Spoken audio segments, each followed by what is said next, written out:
كان ما كان سيبقى للأبد، قصة تروى وتشجي من هواها، قصة من لهفة أو من طموح طاول العليا إلى عالي سماها من رباها.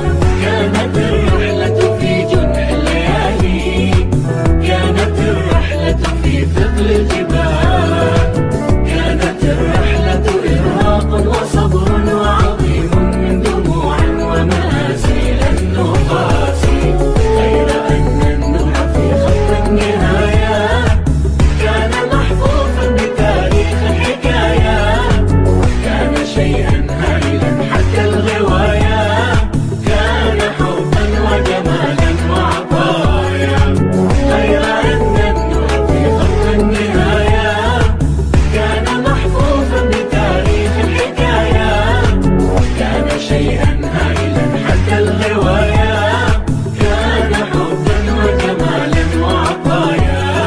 كان ما كان، كان ما كان، كان ما كان سيبقى للأبد، كان ما كان، كان ما كان، كان ما كان سيبقى للأبد.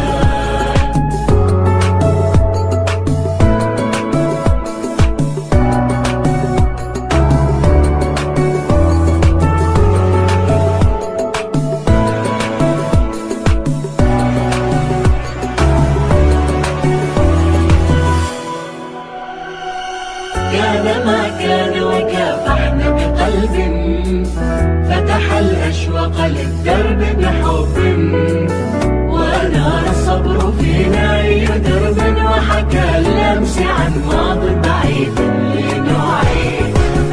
قسما بالله لا نرضى بدون، قسما بالحب والصبر الحنون، قسما بالنار تكوي في العيون، قسما بالجهد يا جهد الهوى فينا ازداوى.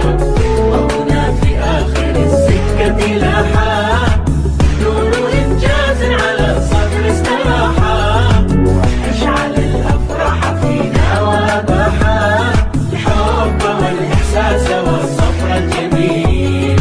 وهنا في آخر السكة لاحا نور إنجاز على الصدر استراحا، أشعل الأفراح فينا وأباحا.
والمقام، ميثاقها نهج الشريعة والعروبة والقيم، عاشت مملكة البحرين بلد الكرام أهل السلام، دستورها عالي المكانة والمقام، ميثاقها نهج الشريعة والعروبة والقيم، عاشت مملكة البحرين.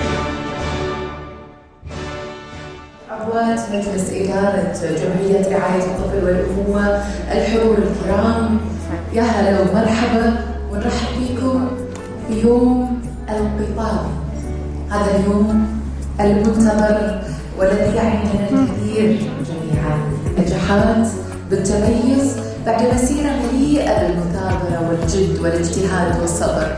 فالسلام عليكم ورحمة الله وبركاته. 37 هذا الرقم اللي أكيد يعني الكثير لكل منتسبي المركز ومعهد الأمل للتربية الخاصة والدفعة.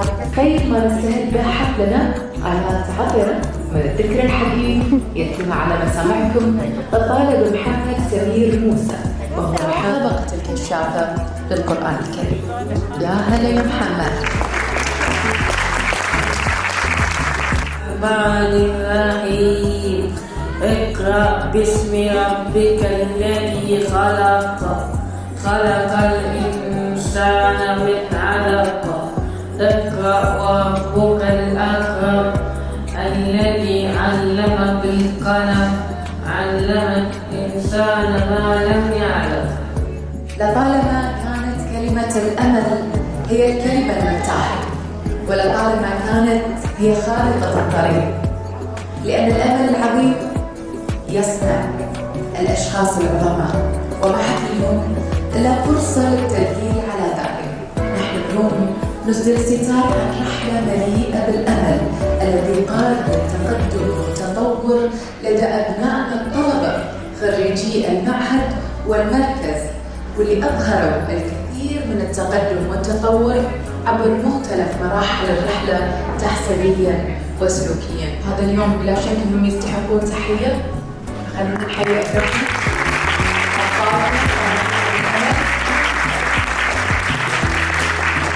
وأكيد في مثل هذا اليوم هناك كلمة لسعادة الشيخة هند بنت سلمان آل خليفة رئيس جمعية رعاية الطفل والأمومة، فتتفضل.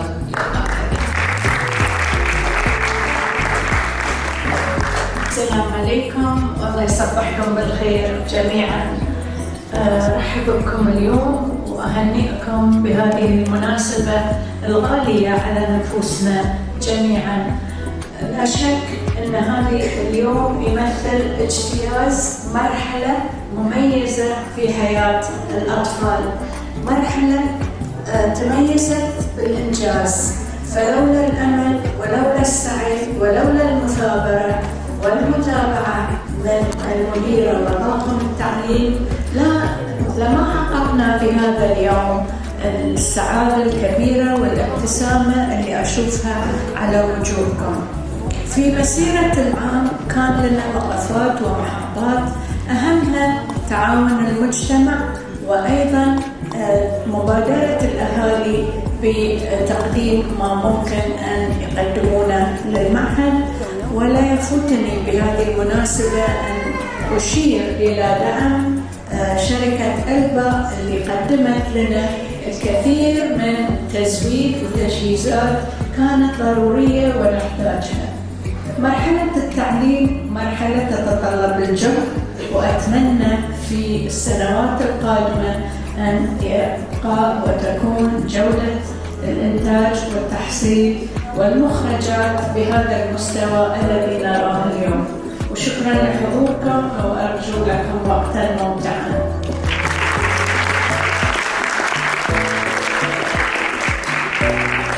نشكر سعادة الشيخة هند بنت سلمان آل خليفة رئيس جمعية رعاية الطفل والأمومة على هذه الكلمة المليئة بالأمل. نحيي الشيخة هند على دعمها الدائم في هذا المعهد، قسم تربوي، قسم مهني، قسم التوحد، ويقدم خدماته للجنسين. مثل ما نشوف اليوم من خريجينا يعني ما شاء الله عندنا عدد يعني يقول لك هو جميل، ويقدم يعني نموذج للإنسان البحري اللي يتحلى بالأمل ووصل لمرحلة التأهيل، وتميز بالعديد من الإنجازات والمشاريع التربوية التأهيلية سواء على الصعيد المحلي أو حتى على الصعيد الخليجي. بحفل تخريج دفعة 37 من معهد الأمل للطفولة المبكرة لابد من كلمة لمديرة المعهد الأستاذ ندى إبراهيم الغانم. إن شاء الله أستاذنا. مرحبا بكم بكم في معهد الأمل أجمل ترحيب، ويتشرف معهدنا في هذا اليوم المبارك بحضوركم لمشاركتنا في حفل تخريج طلبتنا الأعزاء. هذا اليوم تلتف أسرة الأمل لتكون باغة من الياسمين، نودع فيها سنة دراسية مليئة بالجهد والتفاني، والتي تؤكد على جهود العمالقة الذين كانوا دائما سببا في استمرار عملية التعليم وتحولها إلى صورة رائعة كما نراها حاضرة أمامنا. هذا هو منهاجنا، وما كان ذلك إلا تتويجا لسيرورة مديدة شكل فيها العمل التطوعي منبرا عاليا. اجتهدنا ولنا أجر الاجتهاد، وحرصنا أن نعلم أبنائنا الطلبة بالعلم والأدب، ونأخذ بأيديهم لغرس العادات الصحيحة، ونعودهم على حب الخير واحترام الآخرين. يسرنا بدورنا التقنيات الحديثة والدورات التدريبية لرفع مستوى الأداء تماشيا مع حقوق وواجبات ذوي الإعاقة من أصحاب الهمم. من هذا السياق جاءت تطلعاتنا لتنمية رؤيتنا ورسالتنا، مؤكدين على أن عملية بناء أشخاص ذوي الإعاقة تحتاج منا إلى إيمان عميق وتضحية في سبيل تحقيقنا دائما، كما أنها تتطلب جهود متكاملة ومتناسقة ومتلائمة في سبيل تحقيق هذه الأهداف للنهوض بعملية هذا البناء متميزين. وتتوالي النجاحات وتكبر العطاءات وينتشر الأمل.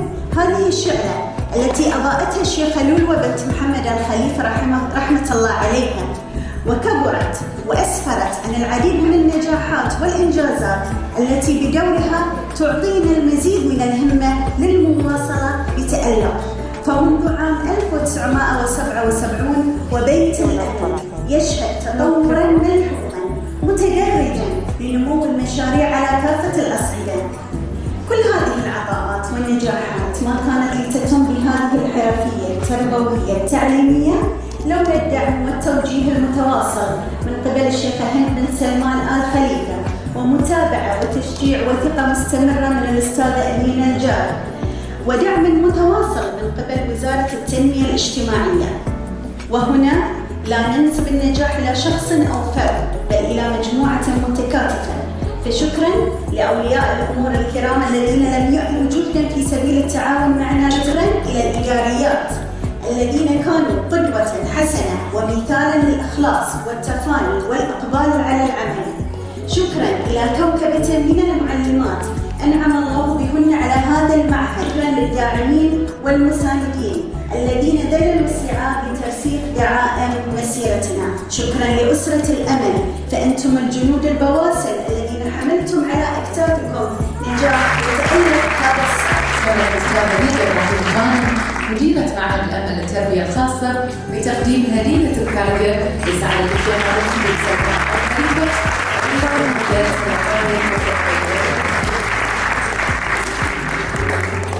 بنجاح جماعي يجسد أروع صور الأمل اللي يصنع نجاحات استثنائية.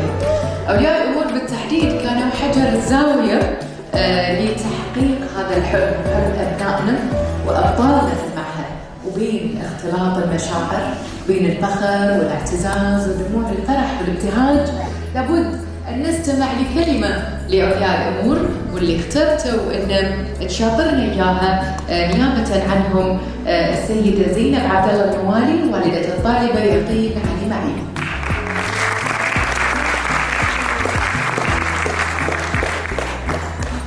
بسم الله الرحمن الرحيم، والصلاة والسلام على خير خلق الله أجمعين، نبي الله خاتم الأنبياء والمرسلين، وعلى آله وصحبه أجمعين.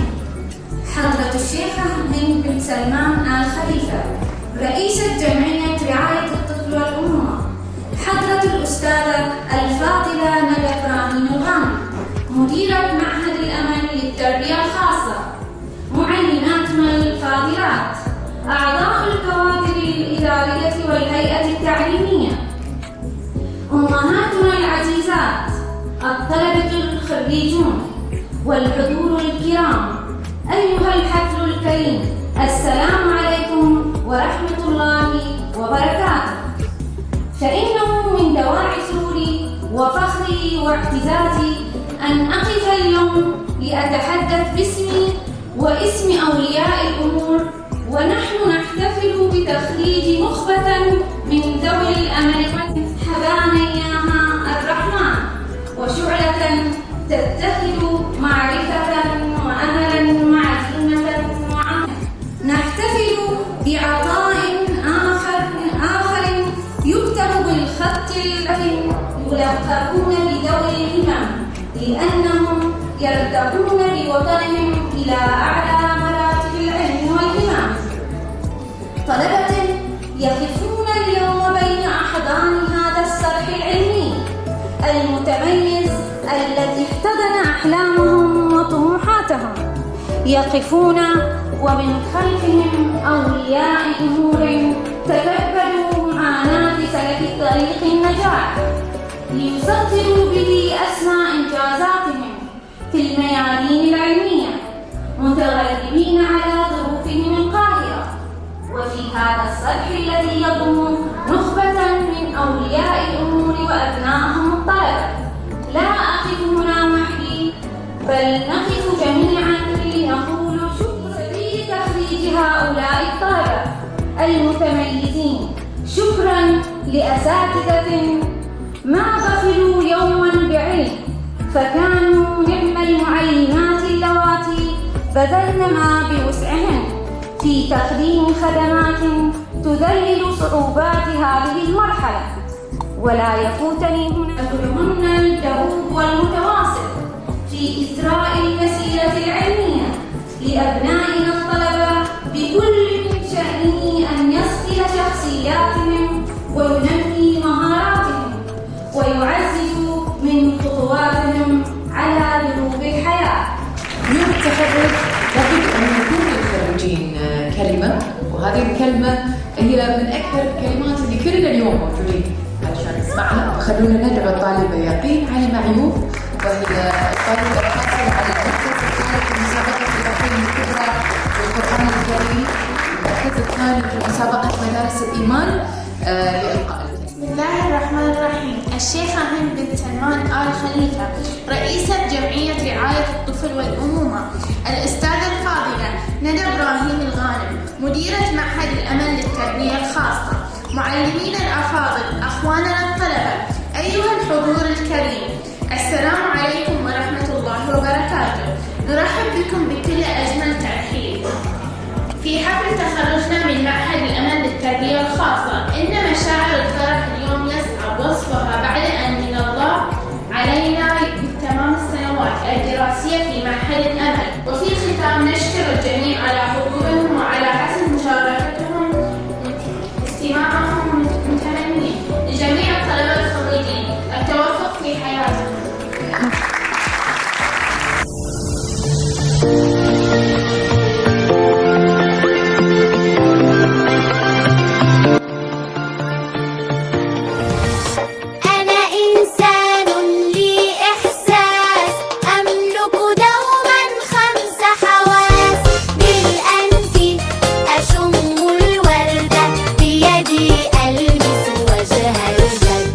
بالعينين أرى الأعلام تخفق في أمن وسلام.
خلونا نحيي الطلبة لما يروحوا المسرح.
فنون صنعتها المهن، وأخرى نشأت على سواحل البحر.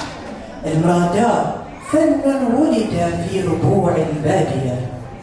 إن اسم هذا الفن مشتق من رأده أو راد، يقال بالعامية فلان يراود المكان، بمعنى يكرر الذهاب إليه والعودة منه. المراداء بدوية المنشأ، وصلت إلينا عن طريق قبيلة آل خليفة الكريمة التي نزحت من وسط شبه الجزيرة العربية خلال النصف الثاني من القرن ال17 الميلادي، وظلت تمارس بشكل كبير حتى أواخر الخمسينات من القرن ال19 الميلادي، ولكنها بقيت متداولة حتى وقتنا الحاضر بشكل بسيط في الاحتفالات المدرسية أو المناسبات التي تقيمها الجمعيات النسائية.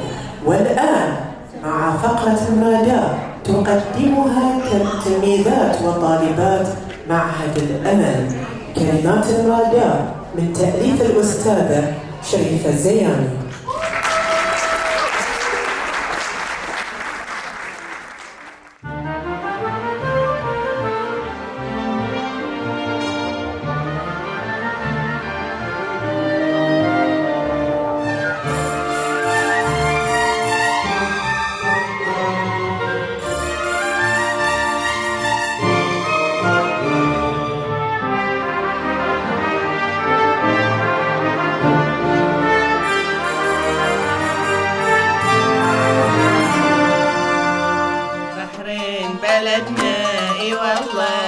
البحرين بلدنا، البحرين بلدنا، اي والله البحرين بلدنا. لنا شور وضلالي حمد بن عيسى، لنا شور وضلالي، لنا شور وضلالي حمد بن عيسى، لنا شور وضلالي. وبنا المسايد ملكنا ابو سلمان، وبنا المسايد، وبنا المسايد ملكنا ابو سلمان، وبنا المسايد. ورفع العماير ملكنا ابو سلمان، ورفع العماير، ورفع العماير ملكنا ابو سلمان، ورفع العماير.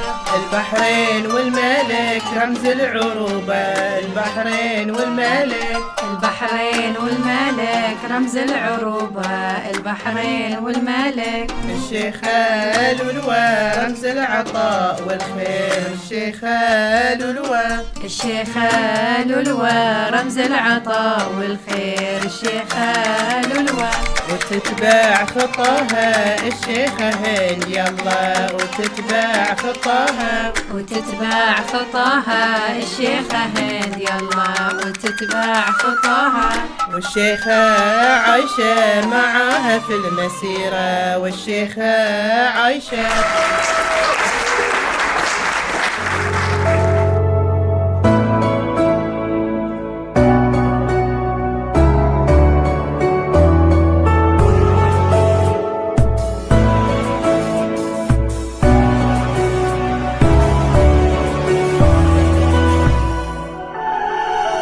كان ما كان سيبقى للأبد، قصة تروى وتشجي من هواها،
أشوق للدرب بحب، ونار الصبر فينا أي درب، وحكى اللمس عن ماض بعيد لنعيد.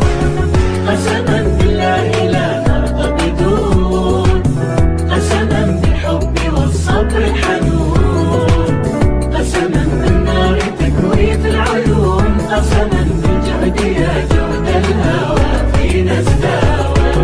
وهنا في آخر السكة لاحا نور إنجاز على الصدر استراحا، أشعل الأفراح فينا وأباحا الحب والإحساس والصبر الجميل. وهنا في آخر السكة لاحا نور إنجاز على الصدر استراحا، أشعل الأفراح فينا وأباحا الحب والإحساس والصبر الجميل. كان ما كان، كان ما كان، كان ما كان سيبقى للأبد، كان ما كان سيبقى للأبد.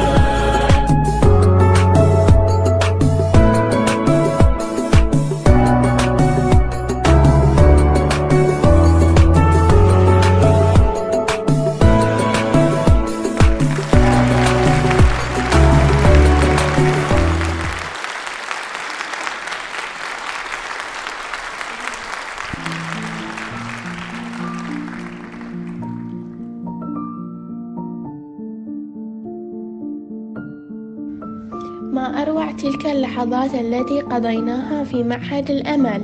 أسرة الأمل أسرتي الرائعة. في معهد الأمل تعلمنا وعملنا، زرعوا وكان حصائدهم نحن. شعورنا اليوم فرح وحزن، فرحة تخرج وحزن لوداع من نحب. عبارات الشكر لن توفي حقكم. شكرا لله. شكرا أمي، شكرا أبي. شكرا ودياتي. شكرا لك معلمتي. شكرا مشرفتي. شكرا جميعا. جزاكم الله خيرا. أحبكم.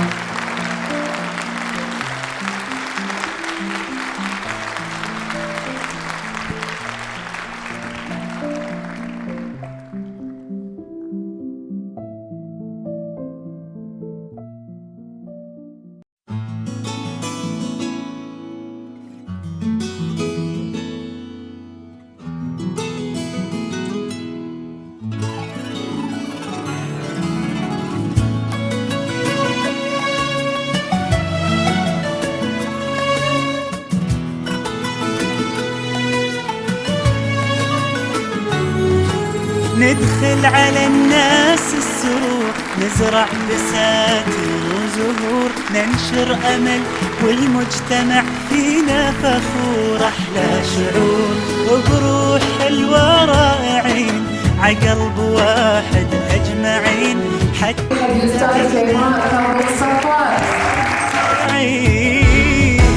متطوعين للغير، متعاونين بالخير.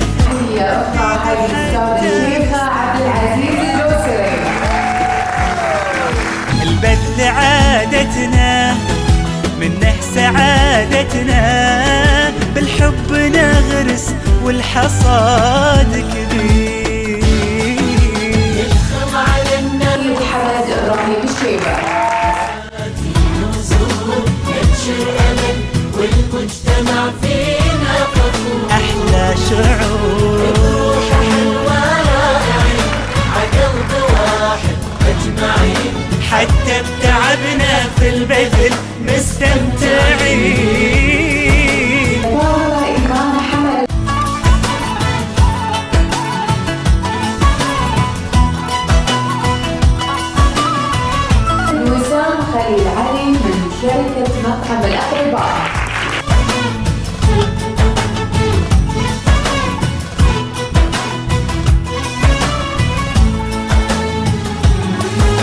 بسمة على شفاه البشر، حب وسلام منتشر، يا محلها الدنيا إذا نترك أثر طول العمر. صار التطوع همنا وبتحقيقنا، منه تعلمنا التسامي بيومنا. بسمة على شفاه البشر، حب وسلام منتشر، يا محلها الدنيا إذا نترك أثر طول العمر. صار التطوع همنا وبتحت ظله لمنا، منه تعلمنا التسامي بيومنا. متطوعين للغير، متعاونين بالخير، نفيد حتى نستفيد كثير. البذل عادتنا، منه سعادتنا.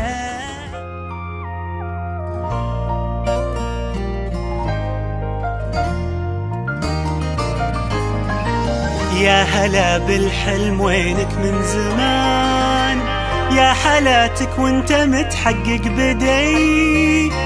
كان ما بيني وبينك امتحان، هانت ظروفه وعدى كل شي، عدى كل شي.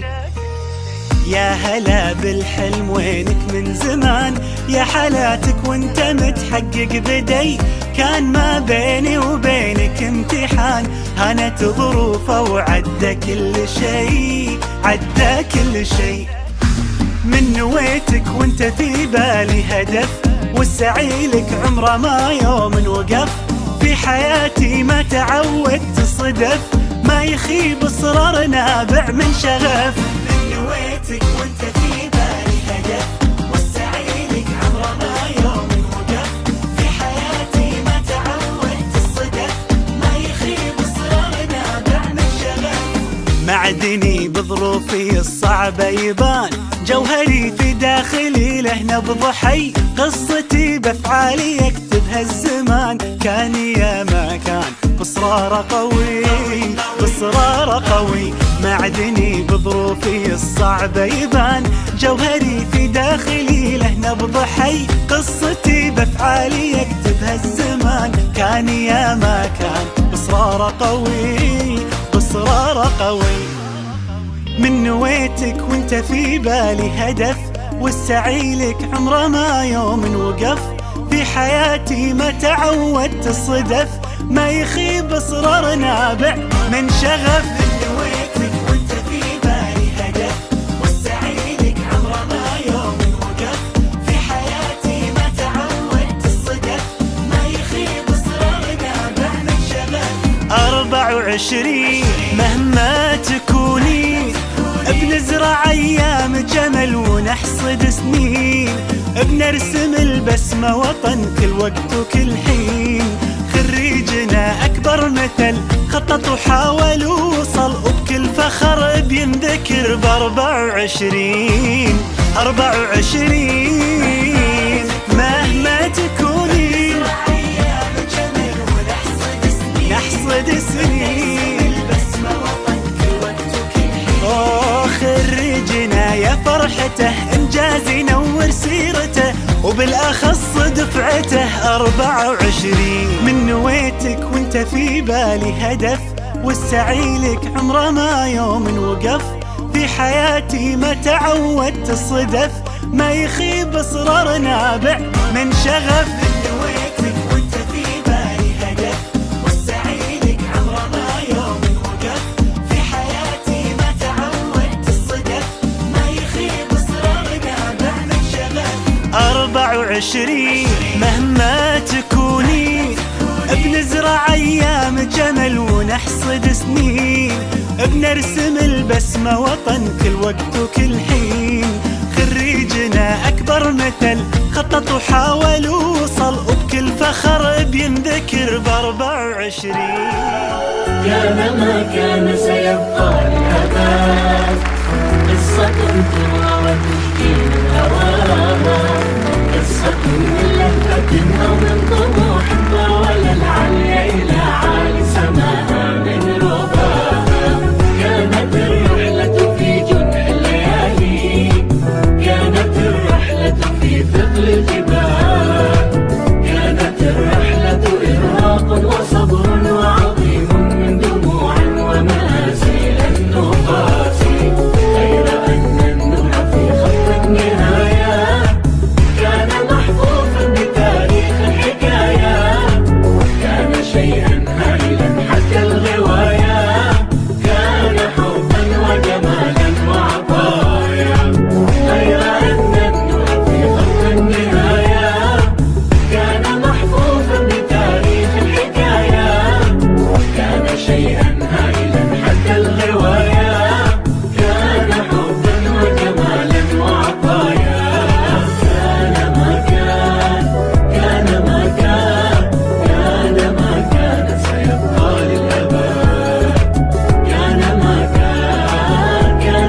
الأشواق للدرب بحب، ونار الصبر فينا أي درب، وحكى اللمس عن ماض بعيد لنعيد. قسما بالله لا نرضى بدون، قسما بالحب والصبر الحنون، قسما بالنار تكوي في العيون، قسما بالجهد يا جهد الهوى فينا ازداوى. وهنا في آخر السكة لاحا نور إنجاز على صدر استراحا، أشعل الأفراح فينا وأباحا الحب والإحساس، واشعل الأفراح فينا وأباحا الحب والإحساس والصبر الجميل. كان ما كان، كان ما كان.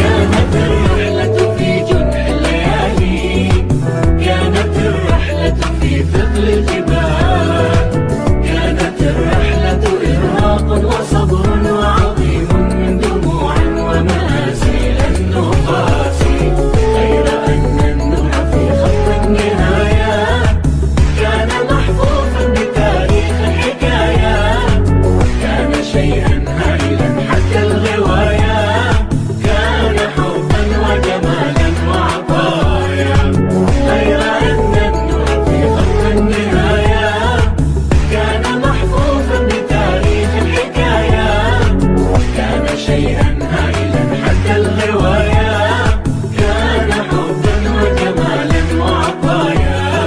كان ما كان، كان ما كان، كان ما كان سيبقى للأبد، كان ما كان. كان ما كان وكافحنا بقلب، فتح الأشواق للدرب بحب، ونار الشمس عن ماض بعيد لنعيد. قسما بالله لا نرضى بدون، بالحب والصبر الحنون، قسما بالنار تكوي في العيون، قسما بالجهد يا جهد الهوى فينا ازداوى.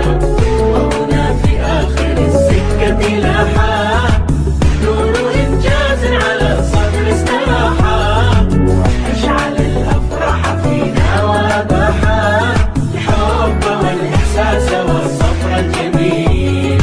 وهنا في آخر السكة لاحا نور إنجاز على صدر استراحا، أشعل الأفراح فينا وأباحا الحب والإحساس والصبر الجميل. كان ما كان، كان ما كان، كان ما كان سيبقى للأبد، كان ما كان سيبقى للأبد. الروح اللي كانت يعني ترس المكان، انت صدق قلت اسره، فعلا انتم اسره، فعلا احنا نتعلم من بعض، مو فرد واحد يعلم، وانما كلنا قاعدين نتعلم من بعض، كلنا قاعدين ناخذ من بعض. جزاكم الله خير، وعدكم هذه يرتفع الى الله سبحانه وتعالى، اجركم عند الله سبحانه وتعالى، لان فرحه هؤلاء الاطفال لا تعتريها اي فرحه. فجزاكم الله خير المره المليون والتريليون مره، وكان فعلا انجاز نهايه السنه، انجاز مشرف للجميع. الكل المفروض يكون فخور بنفسه، لانه هو منتمي لاسره معهد. كلنا فخورين فيكم، كل انسان فخور بنفسه. ليش؟ لانه قاعد يقدم خدمه مو حق اي احد، حق هؤلاء الاطفال اللي كثير من حقوقهم ما نشوفها يعطونهم اياها، لكن احنا قد ما نقدر نحاول ان احنا نعطيهم هذه الحقوق. والكل فعلا لمس فيه حلو. احب هاي شعور المبادره، كل واحد يجيني فكره، كل واحد، كلكم من يعني من معلم ومعلمه، من صغير وعود، من قديم ومن حديث التعيين، الكل بجميع المستويات ابدا جدونته في العمل، ابدا ابتكاره في العمل، ابدا عطائه المتميز والمتألق. كالعاده احنا معا نعم.